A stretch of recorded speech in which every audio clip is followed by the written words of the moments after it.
If you compare beer with bratwurst, and cheese with wine, or even whiskey with donuts, then we think you can pair all of these delicious drinks with murder, conspiracies, missing persons, and more. Drink with us as you feed your craving for true crime and creepy stories.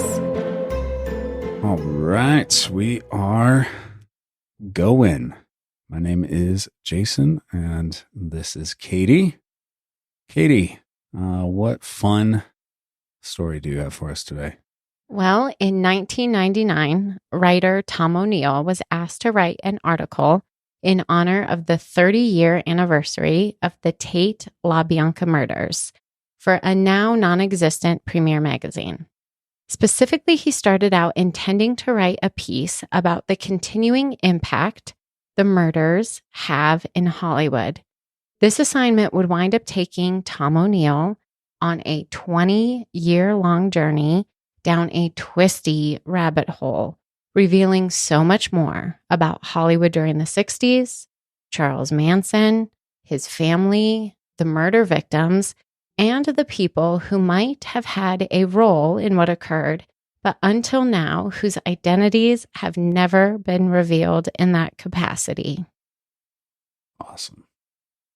Well, if you couldn't tell from the last episode, which I highly suggest, listen to that before this one. No, not even highly suggest. There are 4 previous episodes that you need to listen to. That is true. There are 2 MK Ultra episodes and 2 Charles Manson episodes. Yeah.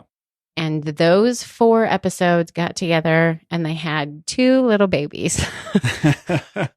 Which will be this one. Will be this one, and it will have a follow-up. Yeah. Basically a second half. Yeah. Yeah.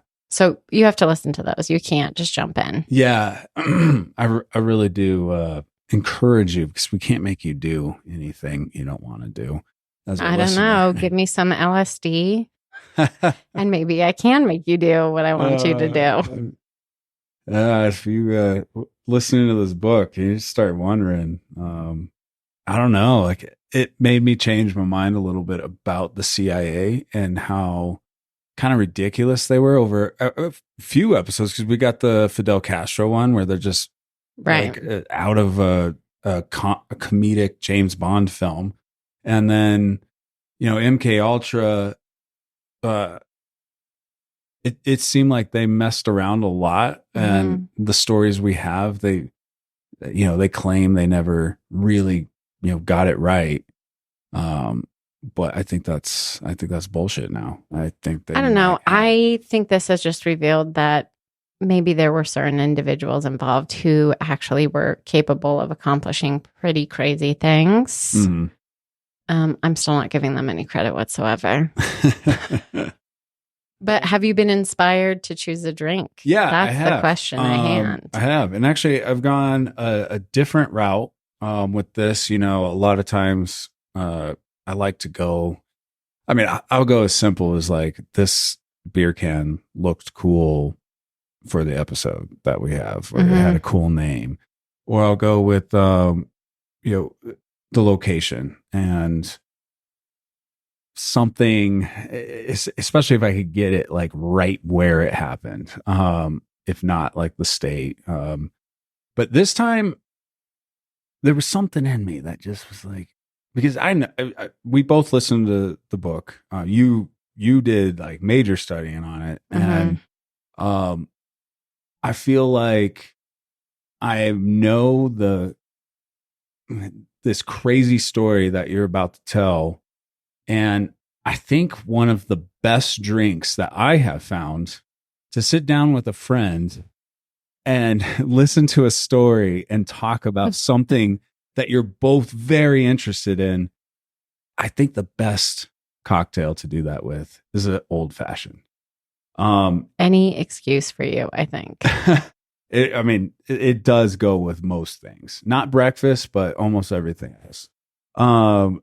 So I found, I've been kind of interested in already made old fashions. A lot of these big bourbon distilleries are putting some out. So I found one from High West Distillery, What's the name on that? Uh, of the old. Yeah. West is a peculiar choice. Oh yes, you're right. Dang. Dr. West I is fascinating. That's And actually we're going what to I talk about him in meant. just a moment. That's actually why I Actually, picked it's it. going to be a few moments away. We're going to crescendo to Dr. West. I just had a feeling that this was going to match into Yes. something. And there's so many names in that book that I just couldn't pop one. I know, which is why I'm kind of glad. So you went through the book. However, as I introduce it, you're going to see that the goal is not to summarize the book. Right. It's just to use the information to retell a story. And so I'm just excited for you to hear it chronologically, simplified. And that's what distinguishing names from other names. When I thought about what I am going to be listening to, it is sat in me that, just have a good cocktail. Yeah. So, well, and I am excited for that. It's also, there's no point in us summarizing the book. We're not, Cliff Notes for people, but no, we do highly suggest going and listening or reading this book. And I will introduce it to you. Yep. I promise I'll give you the name, all of that. But first. So we got High West Distillery. They are based out of Park City, Utah. This is their old fashioned barrel finished cocktail. Just a little bit about it. Old fashioned made with straight rye whiskey, straight bourbon whiskey, and bitters. And I've had both their bourbon and they've got a rye that comes out once a year. Totally spaced Midwinter's Night's Dram. And it's like 100 and I hope that's actually how it is. And you're not saying a midwinter's like Night's Dream or something. No, it's but it's based like each bottle that each year they come out, they call it Act whatever. Oh, got it. And I'm not a rye person unless it's an old fashioned. It tastes like rye bread to me. So I'm not a huge fan of that, but that is one of the most popular ryes out there. There's a shot of that. Hopefully it's good and we can highly recommend it to everybody. I'll give you this. Sip the water first. Mm-hmm. Takes us a minute to get set up. Yeah. Yeah, that's enough. We're going to be here a little bit. That's why that's enough. Smells like a drink you order, you, Jason, at a restaurant, which you often do. Yep. I like to try old fashioned at most restaurants and bars that we go to just to see how they make them. Most people don't make them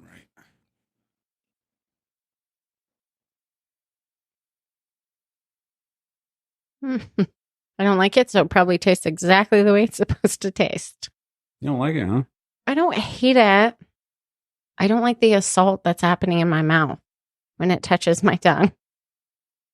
Really? I just think it's very aggressive. Oh, man. Like little foreplay. This is just full on. Just getting right to it. Yeah, I don't know. I mean, it's fine. I think it's exactly what it should taste like. I think as you drink it, it'll with be, most things. It'll be less aggressive on your mouth. I think it's Is it sweet though? It feels sweet. I was just about to say I think it's a little sweet. Mm-hmm. And most restaurants I go to or bars that have a really sweet old fashioned, I consider that, just like, it's all right. Some make it completely wrong. Like some pour actual cherry juice in it, and you're not supposed to do that. I think this is sweet for my taste, but I can tell it's made right, which you would think that a whiskey distillery would make it right. But yeah, no, it's not bad. I think as I drink, the more and more I like it, which usually is usually how it works. Even the bad old fashions end up that way. But I like it. It's got a lot of orange flavor to it. I don't know if you're picking that up at all. But it's almost like they added something orange, or it was an orange bitters that they used, and because any orange you get in a normal old fashioned it really is just the twist, and sometimes you'll rub that around the rim, so you get the smell, tiny bit of flavor from the rim, but it's not supposed to be super present. Not at least not the way I like it. Well, your favorite drink shared between friends from a distillery somehow with the name High West is perfectly paired with a story shared between friends where the name West is going to matter an awful lot. Awesome. Now, this episode is not going to summarize the entire book published by Tom O'Neill in 2019, entitled Chaos: Charles Manson, the CIA, and the Secret History of the 60s. I'm not even going to attempt to highlight all of what O'Neill was able to uncover. It is far too vast and in-depth. And in the end, all of that new information really chronicles his journey. Instead, I'm going to use information from his book, which was my primary source for this episode, to tell Charles Manson's story one more time. This time, including details which could change absolutely everything. Details that, if honestly considered, reveal that the narrative in Helter Skelter, the go-to true crime book chronicling Charles Manson's life, his family's crimes, and the trials that got them sentenced to death, which basically lays out the accepted series of events, is, in the least nefarious interpretation, incomplete. And in the most criminal interpretation, is a cover-up for something else, involving the deepest levels of the United States government, possibly making Charles Manson a man who is simply 4 degrees of separation away from the assassination of President John F. Kennedy.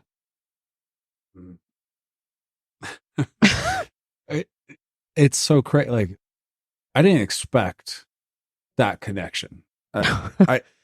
No. And it's funny, in the book, he like starts a chapter with calling his editor, be like, "Can I get one more extension?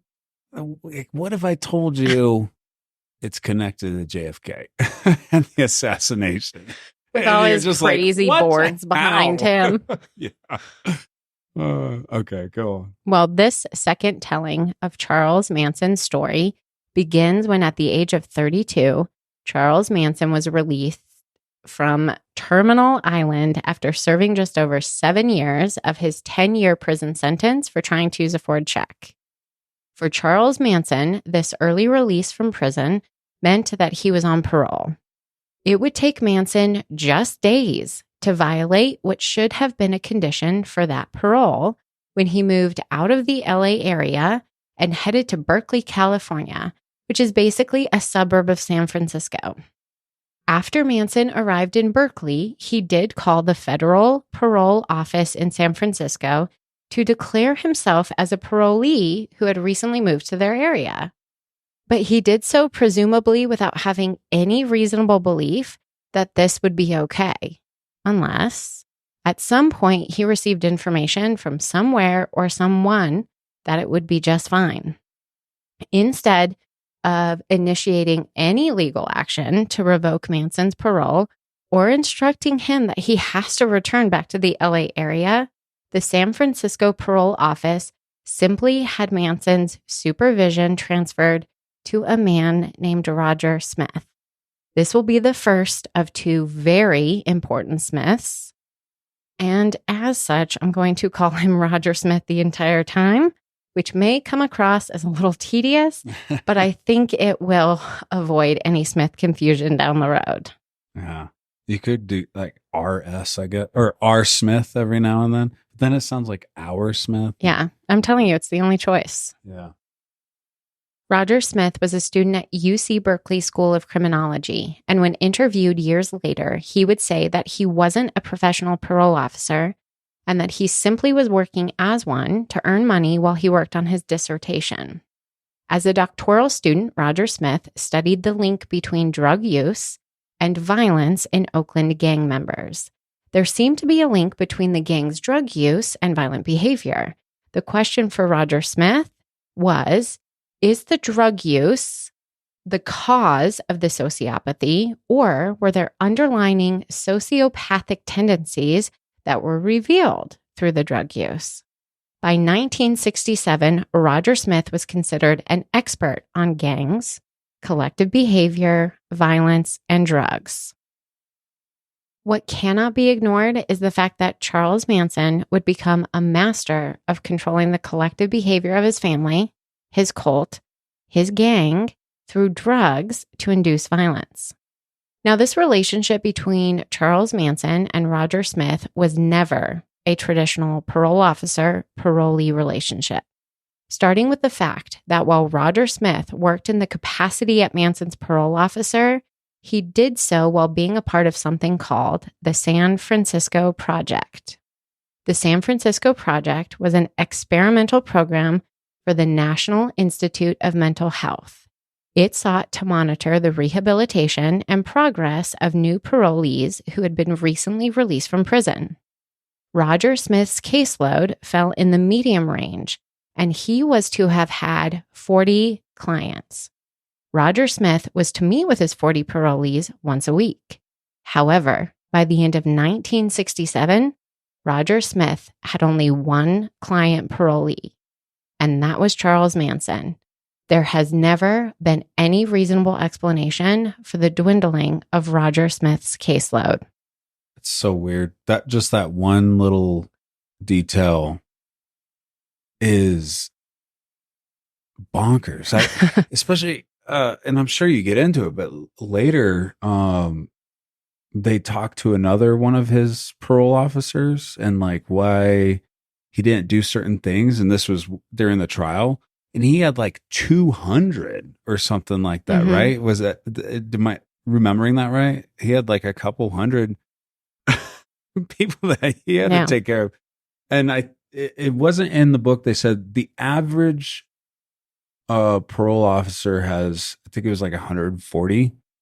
When I say parolees, his number of parolees fell in the median range because they were comparing what is it when a parole officer has like 20 and under, 40, and then 60 and above. Yeah, they were trying to figure out like what's the best for our.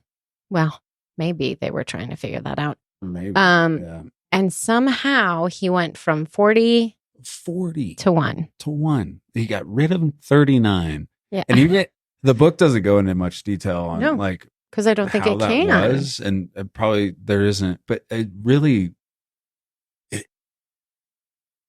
I want to know if it was like, oh, I'm getting rid of a couple here, a couple there, or if it was just all of a sudden like, hey, I just want Charles Manson. And or like, okay. It could go either way. Like he initiates the dwindling down, or somebody somewhere above making decisions, and all of a sudden, like his caseload just disappears. Oh, he died. Yeah, somebody comes to him. He moved to Australia, or he just gets a phone call one day. It's like, hey, you're down to 1. We want to study what it's like with a parole officer just having 1 parolee. Well, put this bee in your bonnet. When interviewed later, Roger Smith's research assistant, Gail Sadala, would say that Roger Smith had told her the reason he had been assigned to Manson was because years earlier he had worked with Manson as a parolee from Joliet Federal Prison. And despite the description not matching up with Manson's official records, Gail was adamant that her understanding was that there was a prior connection between Charles Manson and Roger Smith. Now, it was under the recommendation of Roger Smith that Charles Manson moved to Haight-Ashbury in the spring of 1967, just in time for the Summer of Love. Now, the summer of 1967 has come to be referred to as the Summer of Love, but that name refers to so much more than simply recalling a specific season, a specific emotion, in a specific year. I do find it incredibly ironic that during the Summer of Love, Charles Manson went to a place called Haight. It's not spelled H-A-T-E. I know, but when you're listening to the book and he's always referring to as the Haight. Yeah. It's, you just can't help but it's a little eerie. It's ironic. It's an eerie, ironic note. Well, and this we're not going to talk about. It's very interesting that what shows up to Haight-Ashbury is very peaceful, very calm, using LSD. What winds up in Haight-Ashbury is a bunch of aggressive individuals dressed like hippies using speed. Using speed. Now, it was during that season in that given year, feeling that general emotion, that 100,000 young people, most of whom were hippies or aspiring to live that lifestyle, migrated to San Francisco, California, all converging on this one neighborhood called Haight-Ashbury. That summer, Haight-Ashbury was filled with hippie music, hallucinogenic drugs, and free love.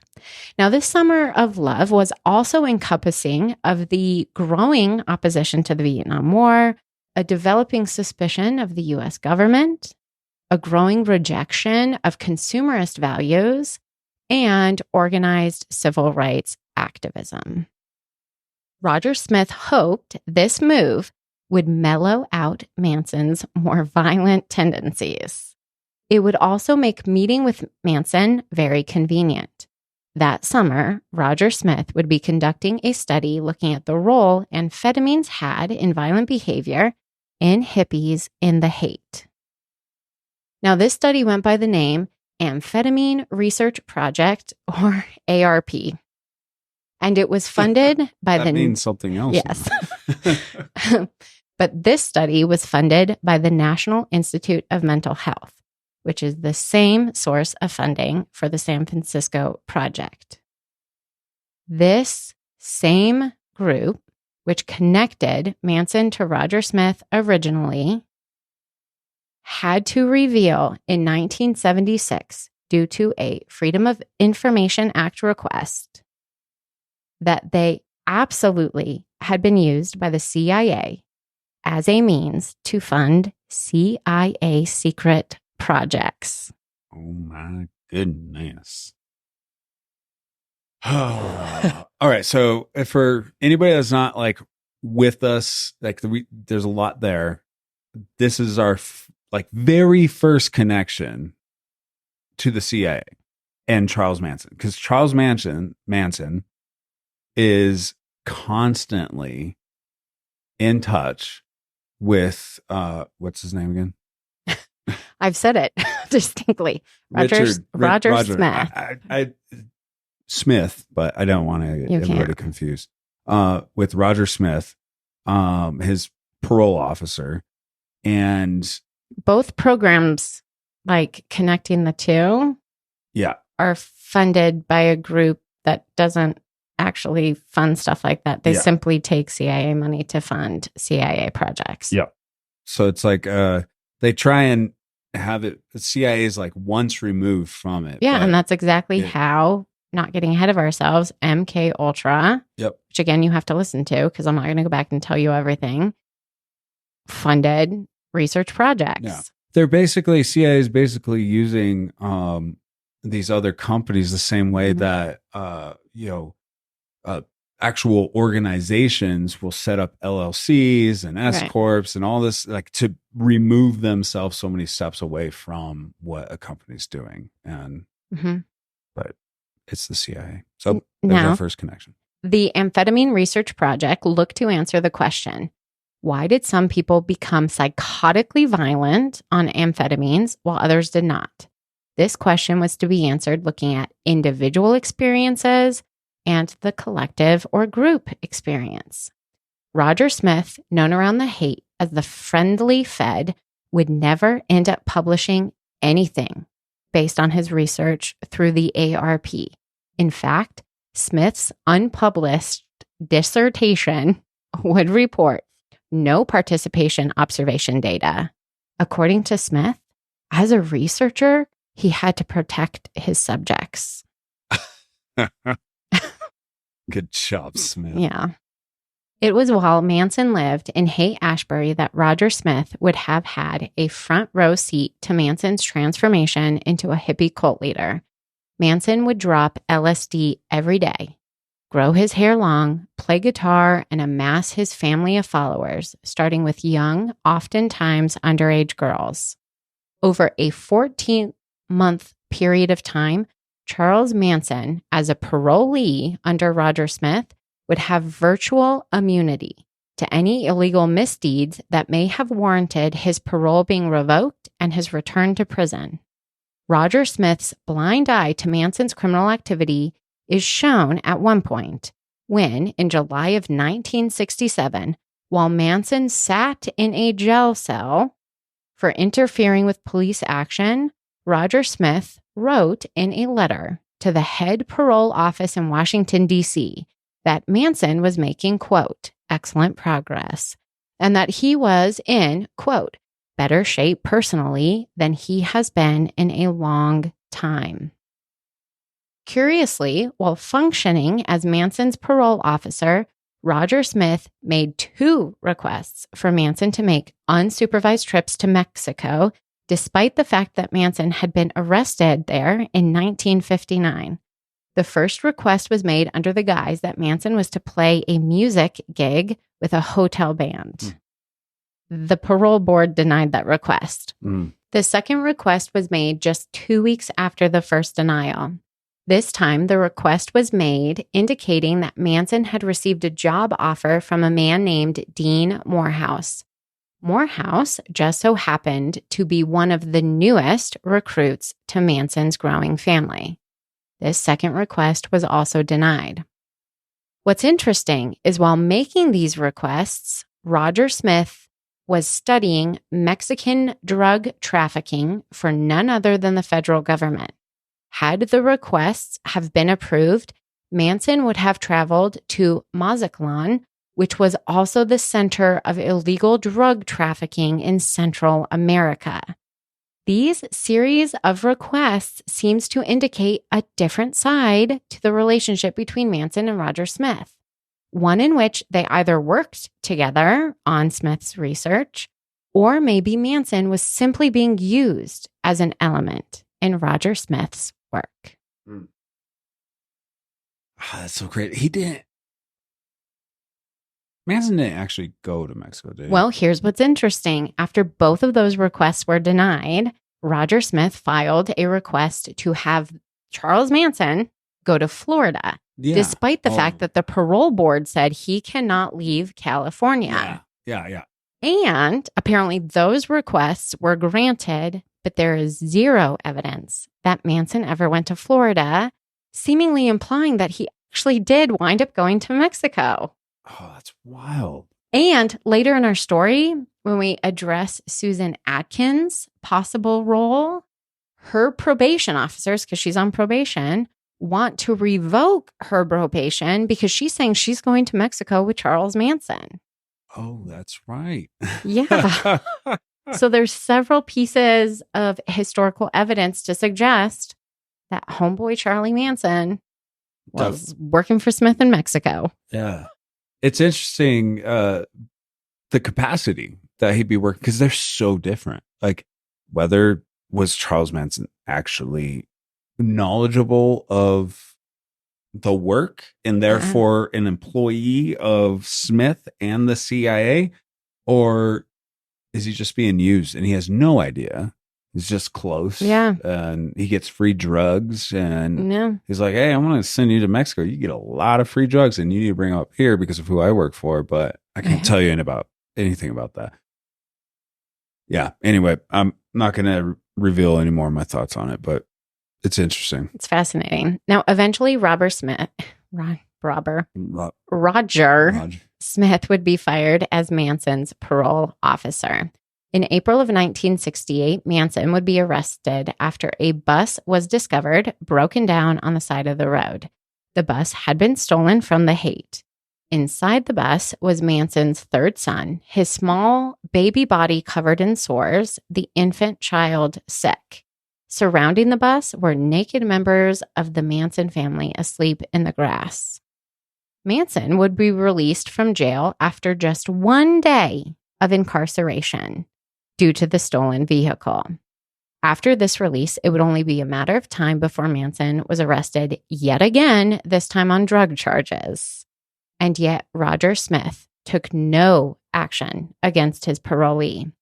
At that point, the chief of the San Francisco probation office stepped in. Roger Smith was replaced by a man named Samuel Barrett. So maybe you can help me understand this, because I didn't know. So I need you to answer a question for me, because I'm not totally clear on how parole officer, that role is with the parolee. I never would have assumed that it takes part of the law. And if your parolee breaks the law, that a parole officer could actually get them off the hook. I don't think it's that way around where a parole officer can get them off the hook. I think it is the parole officer's responsibility to put them on the hook. So a parole officer functions in a way where they meet with the parolee. They make sure the parolee is meeting whatever like expectations they have to be outside of prison early. Yeah. And when that's not happening, the parole officer can file to have the parolee's parole revoked. So and then a judge sees it and decides, yep, he has messed up his parole. Homeboy gets to go back to prison, or he hasn't. And then he gets to, I guess, just continue being a parolee. It is the parole officer's job to monitor the parolee and then file for revocation if the parolee isn't doing what they're supposed to do. I mean, I guess that system makes sense for back then when you don't have computers keeping track of everything. It doesn't make sense to me now, like with the brain of like we have computers tracking everything, because it's like if a parolee gets arrested, it goes in the system. You would think that would just be like red flag while he's like in jail and they're checking on their prisoners. I think it's called due process. Like, yep. And he can be charged parole for the new charge, and that can warrant an additional like consequence or sentence. But due process, I think, as long as the parole officer has not initiated the revocation, I mean, judges can do what they want. I think they can probably go, nope, you're going back. But that's the main purpose of a parole officer. And I think it is still today. I think that's what they do. This is where our brothers tell us, you should talk to us before you do your podcast. Yeah, and no, we won't. No, we learn on the job, just like Roger Smith did. We are in that mid-millennial Generation X area where we grew up with no internet, nothing like that. We've seen all the advances from tape to CD to MP3, and in the advent of the internet and everything, even with the advent of the internet, and even with the advent of the internet at a young age for us, we still proceeded through life of debating things because we didn't have computers in our pockets. Mm-hmm. It was over in another room. We'd debate things with our friends. You couldn't get on anyway because your parents took calls in the evenings. Yeah, right. Dial-up internet. It was a pain in the ass, but sure, could we Google things every now and figure it out? Yeah, but we didn't. There's something I cherish about just the mystery of not knowing. We can argue about what something is and throw different things out there, and then you just go on with your life, never knowing because it's not that important. So I absolutely love your answer, but I also have a Bachelor of Arts degree in sociology with an emphasis in criminal justice. Yeah, and I think that lets me speculate upon things that I think I learned at one point. So. But that's also why I rely on you to actually answer, some of these questions properly. But it's all right. I forgive you for not asking the brothers because no. You know what? I applaud leaving it a mystery. Yes. Now, what truly transpired between Charles Manson and Roger Smith may never be known. Samuel Barrett would recall that the Manson parole file was nearly 4 inches thick. But what has been released is roughly 69 pages, at times partially redacted parole documents. Wow, 4 inches thick and only 69 left. Isn't that interesting? Sounds like we're talking about something else. During the sentencing phase of the Manson family trial, the defense attorneys requested Manson's entire parole file be released. See, it is during this phase that a defendant can present any and all mitigating factors, which may indicate that a death sentence would be inappropriate. This usually results in significant leniency for what is admitted during this trial phase testimony. However, the DA objected to the file's release. Then, the United States Attorney General, John Mitchell himself, sent David Anderson, an official from the Justice Department, to assist Prosecutor Bugliosi in quashing the subpoena, which would have given everyone access to the file. Holy cow. So I'm still finding moments that you're saying that I'm just like, wait, what? Because there's so much information in that book. Yes. Like you can't soak it all in one listen. And really the trial part, I think, was my hardest part to like fully take in, because I mean, I'd only know so much about how trials work and all that. So yeah, you skid along and give, the pertinent information. Somebody like you is going to understand it all. Someone like me is going to have to listen to it a few times. You're and be hilarious. like, oh, okay, I think I get it. That's crazy though. That I did not realize that USAG was in on this. And the judge sided with Bugliosi and Mitchell, and to this day, the entire file has never been released, which just begs the question, why? What is in that file that the U.S. government does not want us to see? Seriously.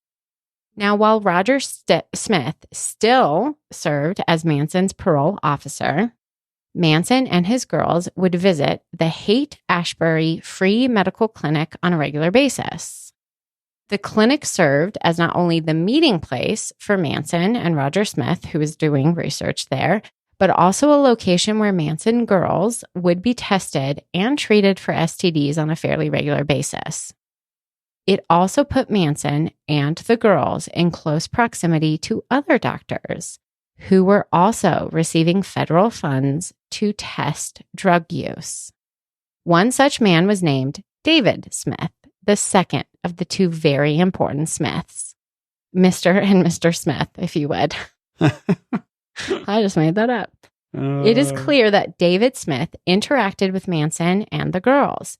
In a book written by David Smith called Love Needs Care, David Smith would write that Charlie's girls tended to Manson's every need while at the clinic, always calling him Christ or JC. It was during this time in Manson's story that while making these regular visits to the clinic, coming into regular contact with David Smith, Manson lived with his girls in an apartment nearby. It is likely here in this apartment that Manson was able to take average girls from traditional American families and, using unknown tactics involving LSD, erase each girl's independent identity and reprogram them to do whatever Manson asked of them, including participation in unconventional sexual practices at his command with anyone who he thought could be seduced into joining Manson's family. Perhaps the key to Manson's tactics are in what he might have been exposed to through his contact with David Smith. It was actually David Smith who created the Haight-Ashbury Free Medical Clinic. His goal in creating the clinic was to provide free health care to those individuals who counted themselves as members of the developing hippie counterculture, who recently had moved to the Haight. David Smith considered himself a member of this counterculture, but his background, which included doing significant research using white mice as test subjects for LSD and other drugs, seems interesting in that context. David Smith discovered that when injected with LSD and kept, and that's important, kept in confined, crowded spaces, docile mice would become frenzied animal combatants. The confined, crowded setting increased the potency of the drug by 4 times. In this setting, the mice would literally fight each other till their deaths. Smith would also discover that when speed, an amphetamine, was injected into the mice, the demonstrated behavior was much more aggressive and assaultive. the mice savagely turning on each other. When the speed was used in combination with LSD, the LSD seemed to make the test subjects, which were mice or maybe sometimes rats, more susceptible to the amphetamine. Now, while in Haight-Ashbury, Manson was not known to have used speed. He actually was really afraid of needles. But it would later be reported that near the end of his time at Spahn Ranch, before the murders took place, Manson, increasingly delusional, would use speed as a means to stay awake and alert so that he could be on the lookout for these different groups that he thought was going to attack the family. And he said this in the book, but I even thought it when he said he was afraid of needles. You don't have to take speed through a needle. There's plenty of musicians that, at least in my research and looking at musicians and different drugs they did, most of them didn't use a needle. It was all pills. I know nothing. So no, well, I used to watch Behind the Music on VH1 a lot. So through the course of his research, David Smith would use the term psychedelic syndrome, which referred to the notion that where like-minded people lived in a chronic LSD state, the psychedelic reality would only be reinforced. The more acid consumed by the group, the more the members would accept the LSD-created world. For example, if a family of followers were given LSD habitually and presented with an alternative reality, one in which the leader of the family, say, actually presented himself as God, sent to lead a group to survive the impending helter-skelter or race war, the group's acceptance of that reality would only increase as more LSD was provided. Yeah. What was crazy too is that I didn't know this, but apparently a lot of times Charles Manson would fake taking the acid. And he probably was like always tripping and always on a plane, but he would constantly make his followers be taking it. And sometimes it would be higher doses, but he would fake it and be in complete control. So he wasn't like going out. He wasn't taking the journey with them. Now, after Manson's arrest for the Tate and LaBianca murders was announced, the ARP files from the Haight-Ashbury Free Medical Clinic were stolen. Both Roger and David Smith would deny the theft, but two other doctors who had worked at the clinic, Dr. Dernberg and Dr. Patel, were sure the files had been stolen. So another source of information from this time period in Charles Manson's life, which could give us ideas as to the creation of Charles Manson, is simply out of all of our reach. Crazy. Yeah. Reminds me of, certain. You can't write this. Like, it's just not fiction. Nobody would believe it if it was. Oh, no. But what's crazy is that, and I always think this when I look into conspiracy theories and the ones that have been proven true, because there's like just enough documentation to prove it true, but not enough to know to convince what everybody. Exactly happened.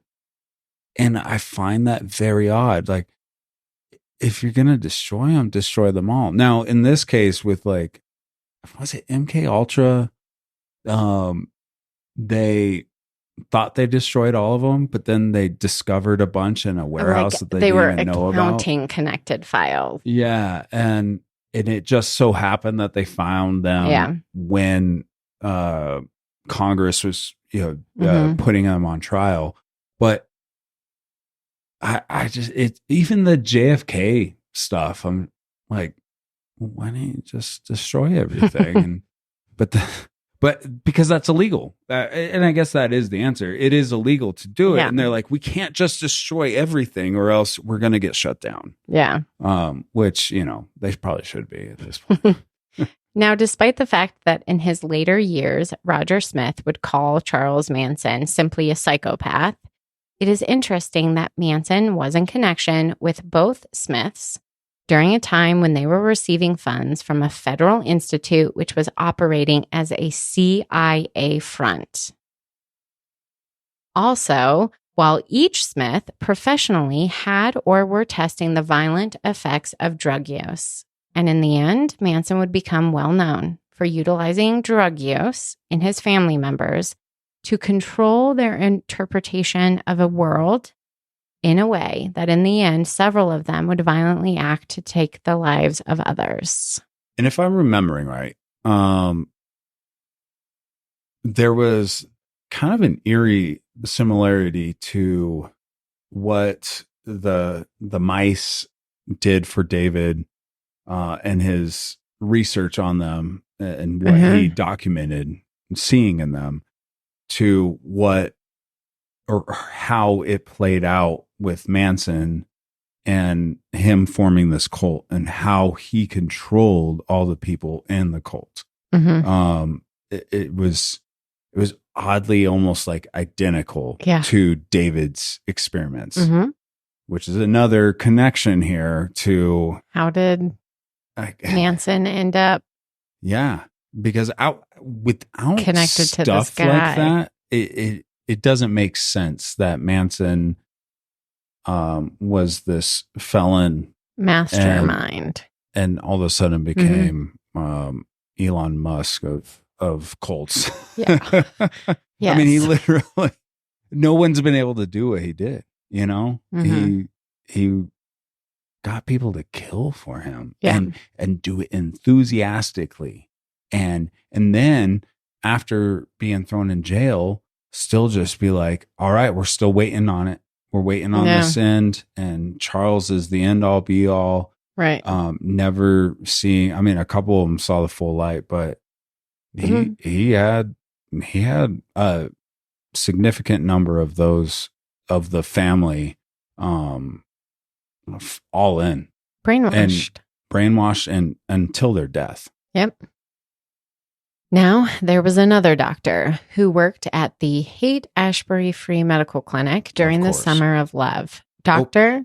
I don't think you're going to say this, but since this is a second time we're now learning about Haight-Ashbury, right? Because David created it.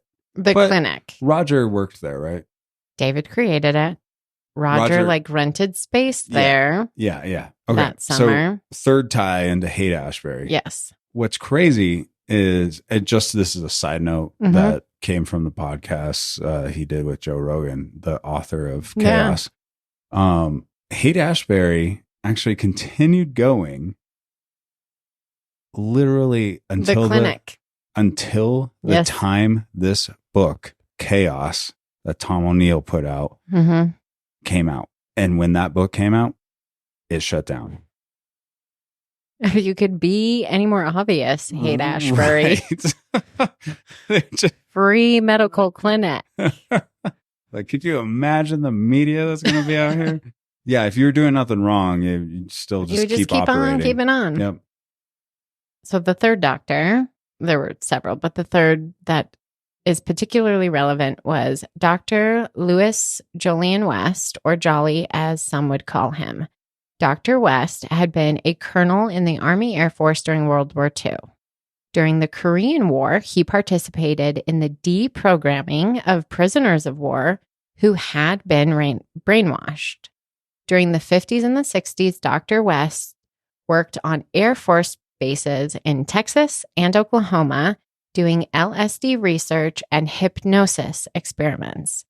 While working in this capacity, Dr. West had a CIA handler who in Dr. West's own documents and papers went by the name Sherman R. Gifford. In reality, Gifford was none other than Dr. Sidney Gottlieb himself, the head of the CIA's MK Ultra project. And that's why we say listen to our MK Ultra episodes. Yes. Because Gottlieb, right? Yeah. I always want to put an I where the O is GitLib or something like that. But GoLib, huge part. Mm-hmm. And basically the scientific mastermind. Yes, he was in charge of it. MK Ultra. It was in a 1953 letter to Dr. Gottlieb that Dr. West proposed experiments using psychotropics and hypnosis to do several things. Among the things listed was, number 1, to extract information from unwilling individuals and then introduce amnesia for the interrogations which took place. Next, he proposed using drugs and extract information from unwilling individuals and then introduce amnesia for the interrogations which took place. Next, he proposed using drugs and hypnosis to implant false information into an individual or induce specific mental disorders. Last, and what I consider most interestingly, when considering we're talking about Charles Manson, Dr. West proposed using the combination of drugs and hypnosis to also create couriers that could carry long and complex messages secretly embedded in their minds.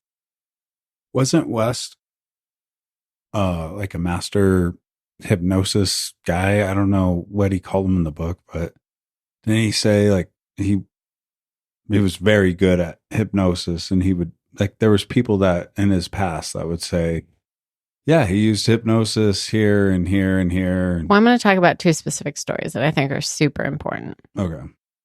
So the first occurred in 1954 when a 29-year-old married father of 2, a man named Jimmy Shaver, seemingly raped and violently murdered a 3-year-old girl who went missing from outside of a bar where Jimmy Shaver had been spending his evening with a friend.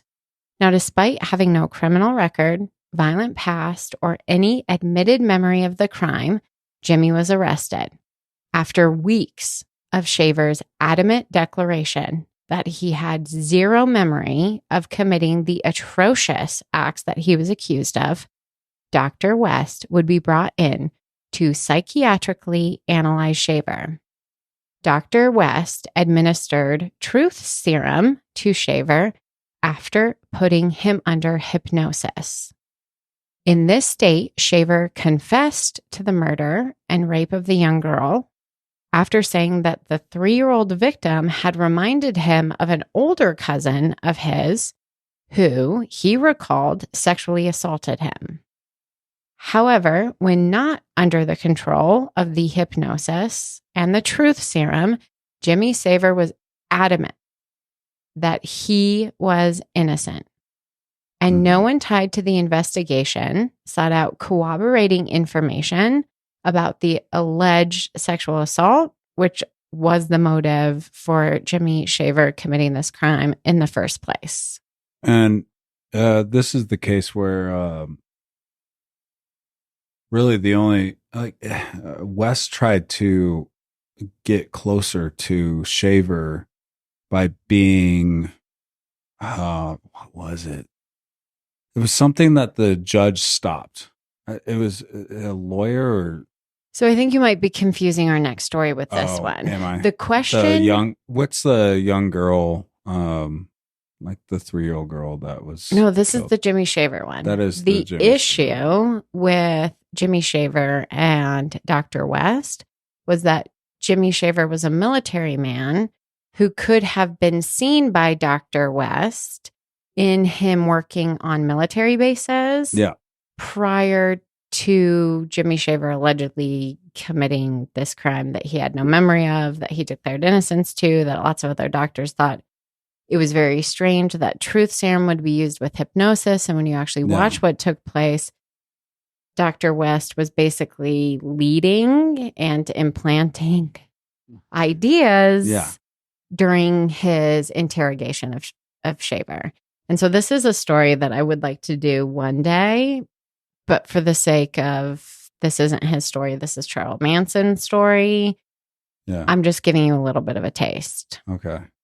Now, through some lenses, this account could potentially represent success. that Dr. West could have achieved in items that he listed in his letter to Dr. Gottlieb, right? Interrogations, implanting false information. Yeah. Yes. Now, the second example, I think relevant, occurred in 1963 after President John F. Kennedy was assassinated. West was permitted to psychiatrically examine Jack Ruby. Now, Ruby was the individual who was responsible for shooting and killing Lee Harvey Oswald. Oswald was the individual, the single man who is accused of shooting and killing President Kennedy. Now, on April 26, 1964, West flew to Dallas to provide a new psychiatric examination of Jack Ruby. You see, immediately after shooting Oswald, Jack Ruby was tackled to the floor. And from that moment on, he had zero memory of what he had done or what had happened. He literally woke up after being tackled and was like, wait, what is going on? Why are you guys on top of me? Now, the first psychiatric analysis of Ruby indicated that he had suffered from a fugue state, which was the source of this amnesia. Now, Ruby's first set of attorneys advised him to simply admit that he killed Oswald because he wanted to protect widowed Jackie Kennedy from enduring a long, drawn-out trial, which makes sense in a way because it would have earned him sympathy for his eventual trial. Oh, 100%. And I mean, an adorned president. And his wife more so. And his wife more so for sure. Was just murdered, assassinated in front of the whole nation on live TV. Right. And so the nation immediately would be like, somebody needs to murder that guy that they found that did it. And what's crazy, if you're not going to listen to the MK Ultra episode, just to, I guess, put it in a nutshell, the goal of MK Ultra was to create somebody that they could have complete mind control over, to the point that they can induce a stage in this person that they will go and do an action. That action and their thought was go and kill somebody without that person even knowing that they're going to do it. Mm-hmm. And they it eventually became the name was a Manchurian Candidate because of a book that was put out shortly after. I think it was like the first mention of what MK Ultra was, and an author wrote a book which became a movie. I just think they need to listen to the episode. And then a second movie. It's but the thought behind it is that you can have this bystander in a crowd, and you have some sort of signal that is put out, and all of a sudden this person's brain just turns off, and there's only one action, one goal in the brain, and they go and complete it. And then when they come out of it, they have no idea what they do, which is crazy when you think about some things that have happened recently. I mean, think about a lot of mass shootings. The shooters come out in this stage. The Aurora shooting here in Colorado, the Batman shooting. That's exactly how that shooter came out of it. And I'm not trying to say like that conspiracy theory is true or anything, but it just, you learn about these past things, and there's a reason that a lot of people start questioning a lot of stuff. And it's because there is some key point trends that keep happening. Well, in the end, Ruby was found guilty of first-degree murder and sentenced to death.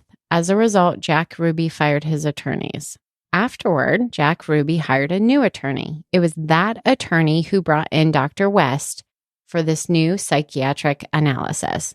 See, originally Dr. West specifically requested of the judge that he got to be a part of the team that analyzed Ruby. Yes. And the judge was not having any of it. That's what I was thinking. So, and that's what I'm adding this because I think. Why are you so interested? Yep. And he said. And the judge said, was no, right on. Nope. You cannot. But through various means, Dr. West gets to examine Ruby. The judge thought it was super weird. Let's see if he had reason to. West met with Ruby in a cell without any other witnesses. When Dr. West was done, he would report that Jack Ruby must have undergone a psychotic break sometime during the preceding 24 hours to his meeting with him, and as a result, Jack Ruby was now insane. All right, hold on. We like to tie things to same. I won't say much after this. I know you're like worried about timing and everything, but I haven't told you this. But we like to tie a lot of our stories into popular culture and how it's influenced it somehow. Literally, I do think that the character Scarecrow in Batman, I'm wearing a Batman shirt, great. In the first Batman Begins, first Christian Bale, the physician or whatever he was, psychiatrist, not physician, obviously, psychiatrist goes in and to the, I think it was a mob boss that was brought into into the prison system through, whatever damn it, I can't remember the phrase where the judge pulled in all the mob crime, everybody. Anyway, I'm sure everybody's seen the movie. It's an amazing movie.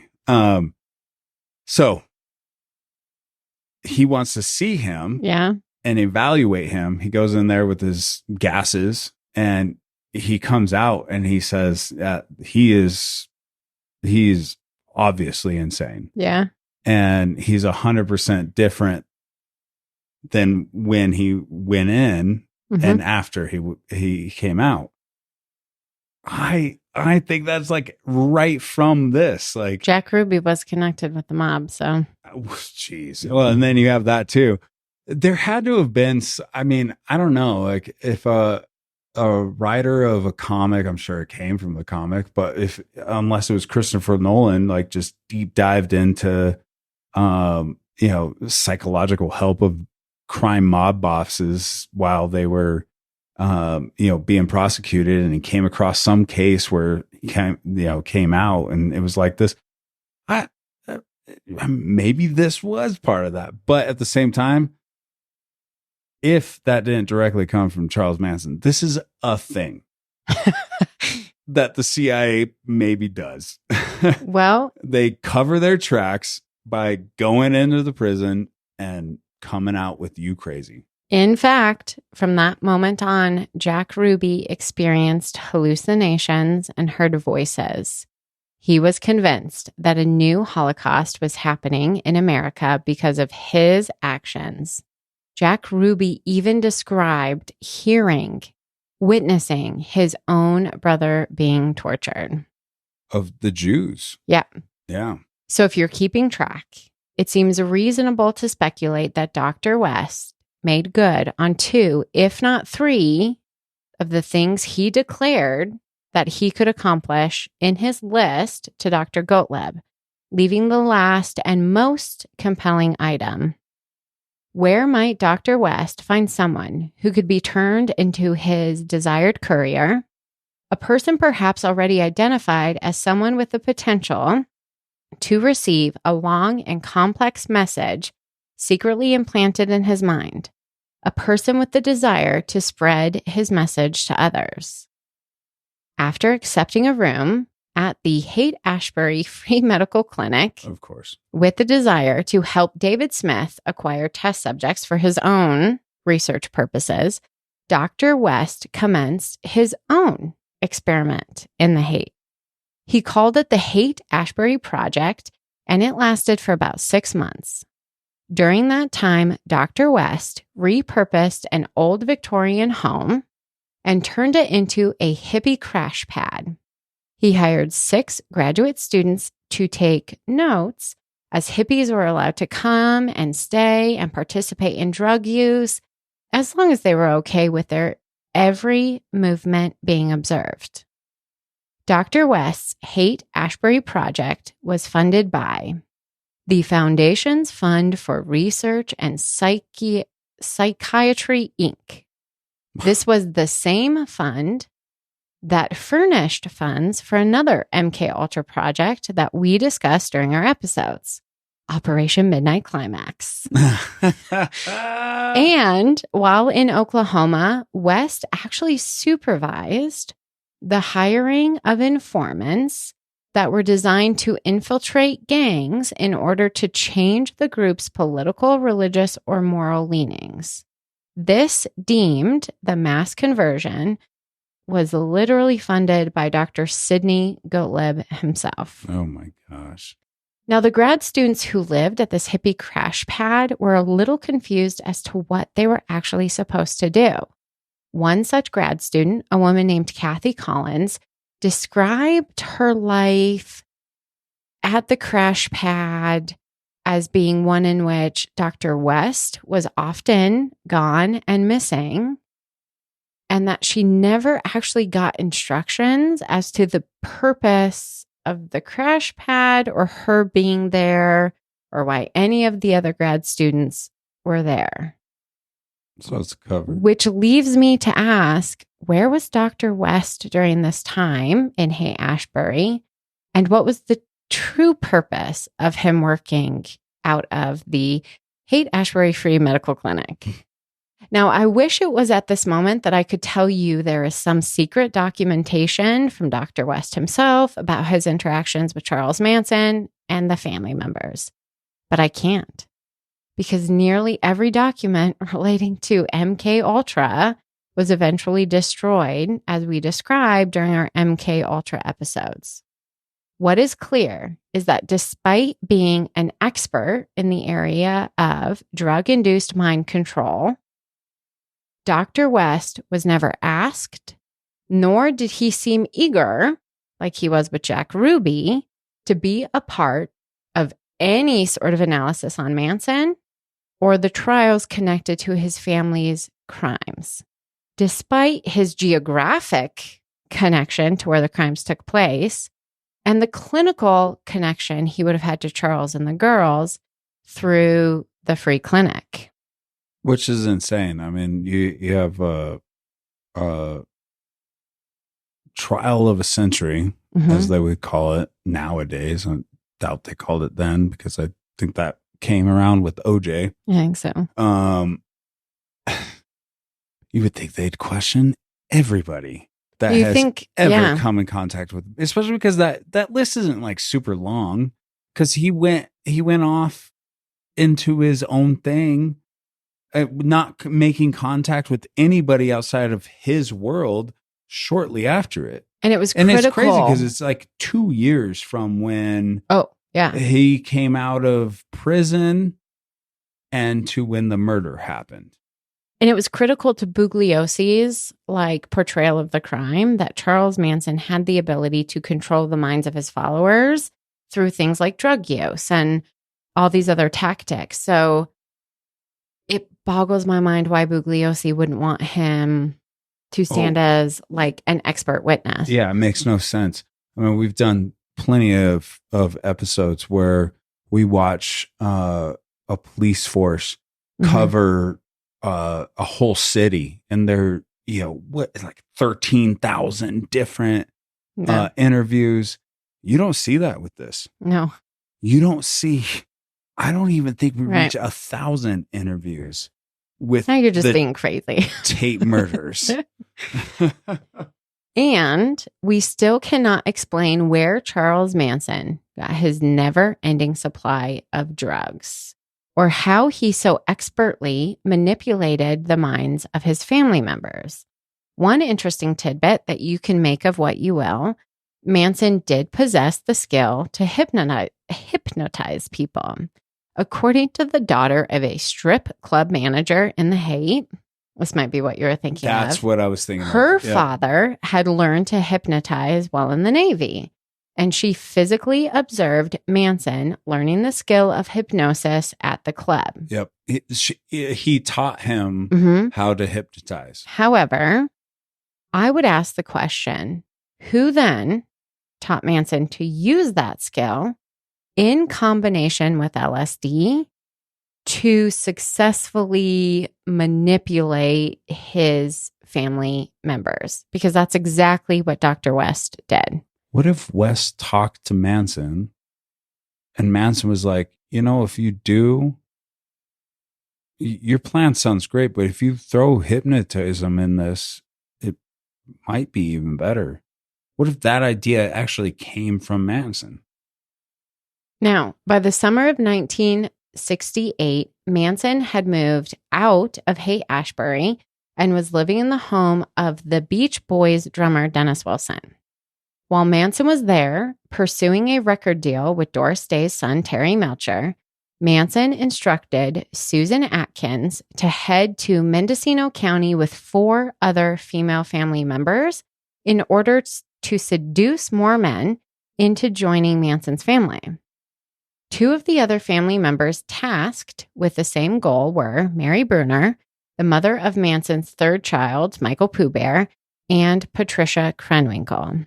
I've always been interested in that side of everything because it was always women that were just like, yes. And obviously Charles was just like, I just want women. Yeah. Although he definitely was a bit gay. I've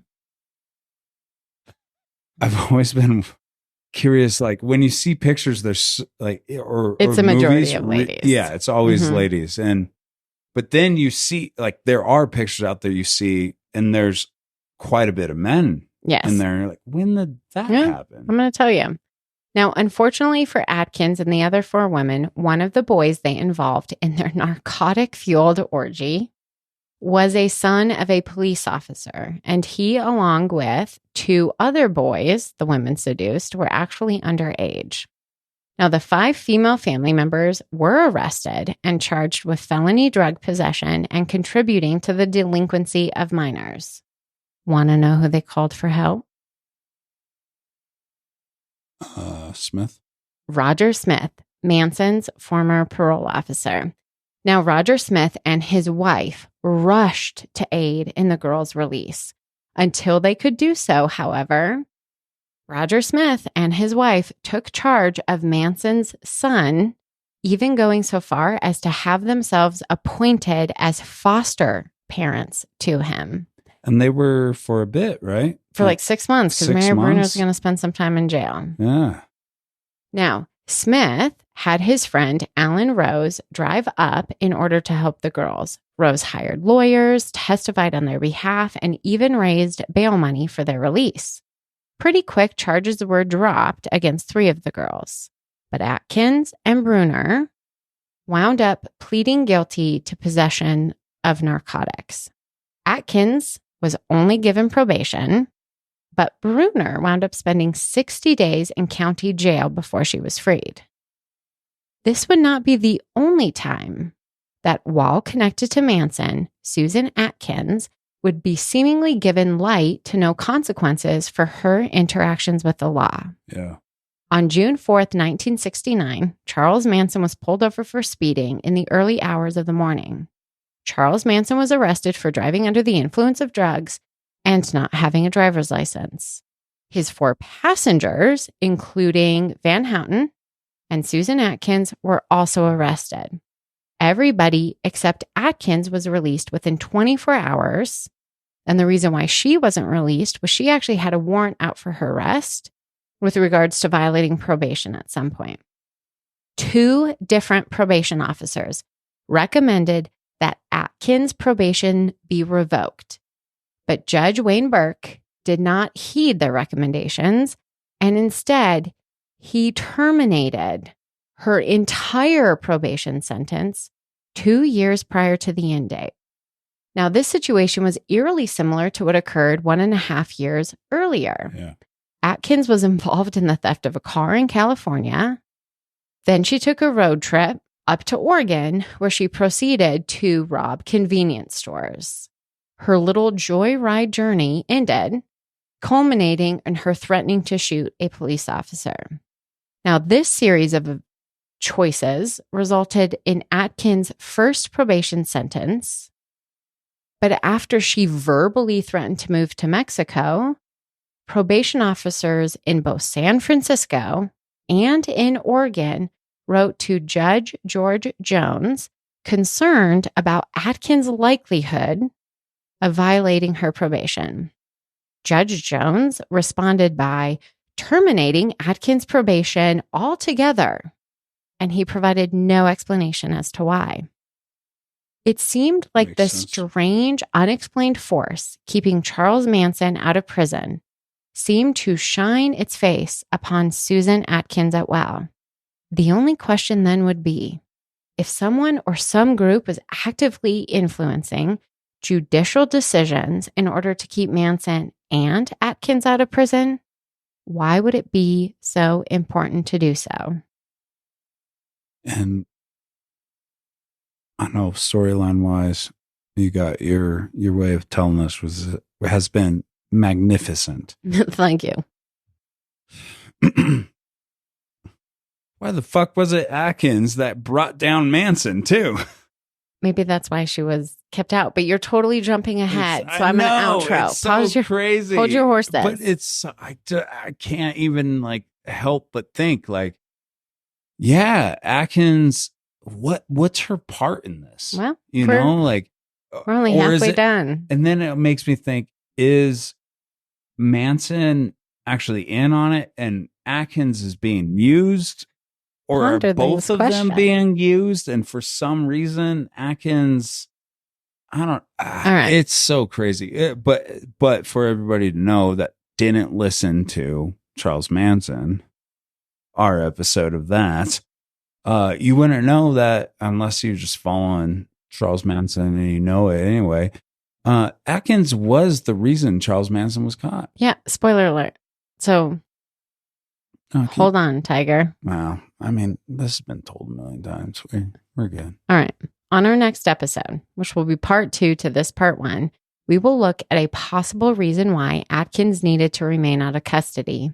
We will also reveal new information. Obviously, Tom O'Neill discovered it. I didn't. I'm just using it. About just how connected Terry Melcher and Dennis Wilson were to Manson and his family, and what that closer connection might mean for the entire motive presented in the book Helter Skelter. If Sharon Tate and her house guests were not chosen as Manson's victims in order to scare Terry Melcher due to his refusal to give Manson a record deal, then what actually stood behind Manson's motives to instruct his followers to take the life of Sharon Tate, Jay Sebring, Abigail Folger, Wojciech Frykowski, and Stephen Parent? And if that motive was fabricated, then what does that mean for Leno and Rosemary LaBianca and Gary Hinman, the one murder we did not go into in our previous Manson episodes? But perhaps that one murder might be the connection to everything.